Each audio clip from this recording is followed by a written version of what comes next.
సరాగాలే శృతులుగా కుశలమ అనే స్నేహం పిలువగా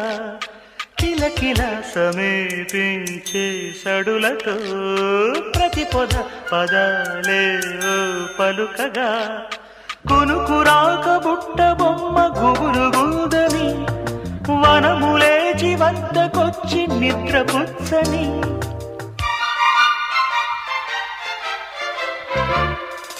జామురాతిరి జాబిలమ్మ జోలపాడన